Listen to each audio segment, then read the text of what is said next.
میرے محترم بھائیوں، بہنوں، دوستوں، بچوں، بچیوں، رمضان کی برکتیں اللہ تعالی ہم سب کو نصیب فرمائے۔ اب تو جاتا ہوا رمضان ہے۔ ایک مرتبہ اللہ کے نبی صلی اللہ علیہ وسلم اپنے صحابہ سے فرما رہے تھے کہ بنی اسرائیل میں 4 انبیاء تھے جنہوں نے 80 سال اللہ کے راستے میں جہاد کیا۔ تو صحابہ افسوس سے کہنے لگے، یا رسول اللہ، ہماری تو عمر بھی 80 سال نہیں ہوتی، کم لوگ ہی اس عمر تک جاتے ہیں، اور جب 80 سال کے ہو جاتے بھی ہیں تو کسی کام کے نہیں رہتے، تو پھر وہ تو ہم سے بہت آگے نکل جائیں گے۔ تو میں قربان جاؤں ان صحابہ پر جن کی دلداری کے لیے اللہ قرآن اتارتے تھے۔ سبحان اللہ۔ ایک واقعہ یاد آ گیا، ایک آیت آئی، لا یستوی القاعدون من المؤمنین والمجاہدون فی سبیل اللہ۔ یہ آیت آئی کہ گھر میں بیٹھنے والے اور جہاد کرنے والے برابر نہیں ہیں۔ جب آپ نے یہ آیت سنائی تو اس محفل میں ایک صحابی بیٹھے ہیں، عبداللہ بن ام مکتوم، وہ نابینا تھے۔ وہ کہنے لگے، یا رسول اللہ، میں تو جہاد کے قابل ہی نہیں ہوں، تو آپ کا رب کہہ رہا ہے کہ گھر میں بیٹھنے والے اور جہاد کرنے والے برابر نہیں، تو مجھے تو اندھا اللہ نے بنایا، تو میں اس نعمت سے محروم ہو گیا، تو میرے لیے کوئی گنجائش نہیں ہے۔ تو سبحان اللہ، جبریل دوبارہ واپس آئے ایک لفظ لے کر، پورا جملہ نہیں، صرف ایک لفظ۔ پہلے آیت اتری، لا یستوی القاعدون من المؤمنین والمجاہدون فی سبیل اللہ۔ تو ابھی عبداللہ بن ام مکتوم کی فریاد ختم ہوئی کہ جبریل اتر آیا کہ یا رسول اللہ، اللہ فرما رہے ہیں اب اس آیت کو یوں پڑھا جائے، لا یستوی القاعدون من المؤمنین غیر اولی الضرر والمجاہدون فی سبیل اللہ، کہ جو لوگ گھر میں بیٹھے ہوئے ہیں اور ان کو کوئی عذر نہیں ہے اور وہ اللہ کے راستے میں جہاد نہیں کرتے، تو وہ اور اللہ کے راستے میں جہاد کرنے والے برابر نہیں۔ ہاں، جن کو عذر ہے اور وہ اس عذر کی وجہ سے نہیں جا سکتے، تو ان کے لیے اتنا ہی اجر ہے جتنا اللہ کے راستے میں جہاد کرنے والوں کا اجر ہے۔ یہ ایک ایسی جماعت اللہ نے دنیا میں بھیجی، 1,24,000 صحابہ تو حج میں تھے، صحابہ کی تعداد اس سے زیادہ ہے، وہ 1,24,000 حج کی حاضری تھی۔ تو اللہ تعالیٰ نے ان کی طفیل پوری امت پہ کرم کیا۔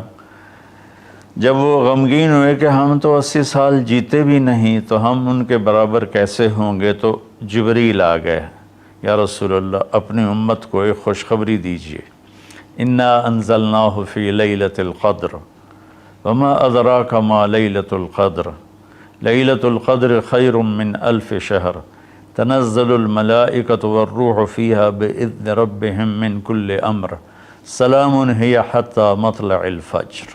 سبحان اللہ۔ اللہ تعالیٰ نے فرمایا کہ ہم نے قرآن کو لیلۃ القدر میں اتارا۔ آپ پر جو وحی آئی، جس وقت آپ کی عمر 40 سال اور 6 مہینے اور 10 دن تھی، یہ 40 سال 6 ماہ 10 دن ہیں چاند کے سسٹم کے لحاظ سے، محرم، صفر، ربیع الاول۔ انگریزی مہینوں کے لحاظ سے آپ کی عمر اس سے بھی کم تھی۔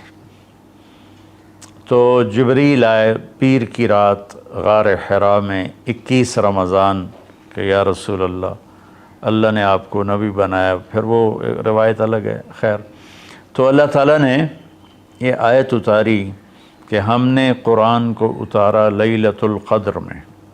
پھر اللہ کہتا ہے، فما ادراک ما لیلۃ القدر، تمہیں کوئی خبر بھی ہے کہ لیلۃ القدر کیا ہے؟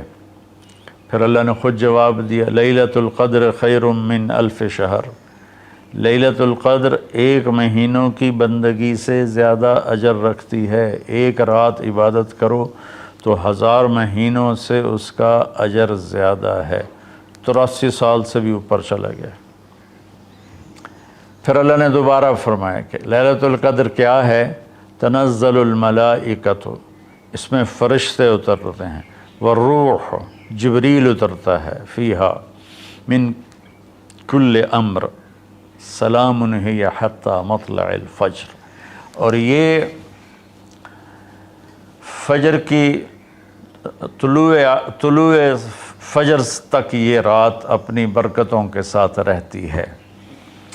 اب اللہ تعالیٰ نے لفظ قدر کے جتنے مطلب تھے نا، سب کا احاطہ کیا ہے اس چھوٹی سی صورت میں۔ انا انزلناہ فی لیلۃ القدر،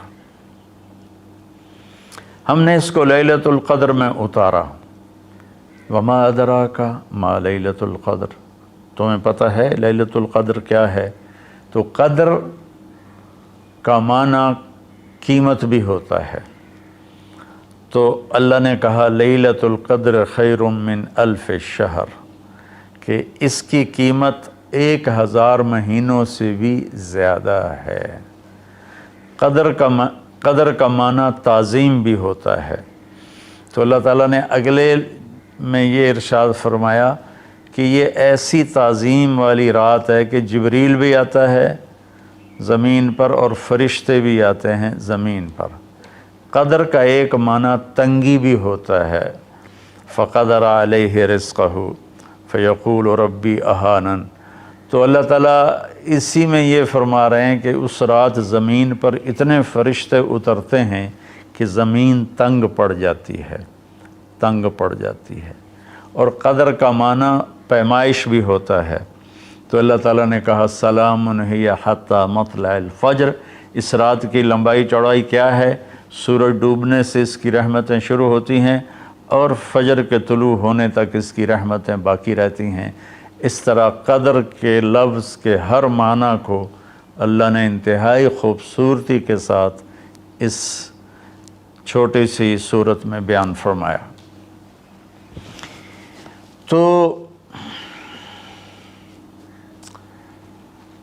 اللہ تعالیٰ نے ہمیں اتنی ہمارے ساتھ مہربانی فرمائی کہ ہم اگر 1 رات جاگ لیں تو ہم 83 سال کی بندگی سے زیادہ اجر پا سکتے ہیں، لیکن اللہ نے اس کو چھپا دیا۔ 21، 23، 25، 27، 29 ان 5 راتوں میں چھپا دیا۔ اچھا، چھپایا کیوں؟ کہ اگر اللہ تعالیٰ بتا دیتے کہ فلاں رات ہے، اور اللہ کو تو پتہ تھا کہ آگے آنے والی امت غافل ہوگی، تو متعین ہونے کے بعد پھر کوئی غافل ہوتا، نافرمانی کرتا، کوئی برا کام کرتا تو پوری امت پر عذاب آ سکتا تھا۔ تو اللہ تعالیٰ نے اپنے فضل سے اسے چھپا دیا۔ ایک تو اس وجہ سے کہ معلوم ہونے کے بعد قدر نہ کریں تو پکڑ آئے گی، دوسرا اس طرح کہ ہمیں 5 راتیں جاگنے کا موقع مل جاتا ہے کہ شاید یہ رات ہو، شاید یہ رات ہو۔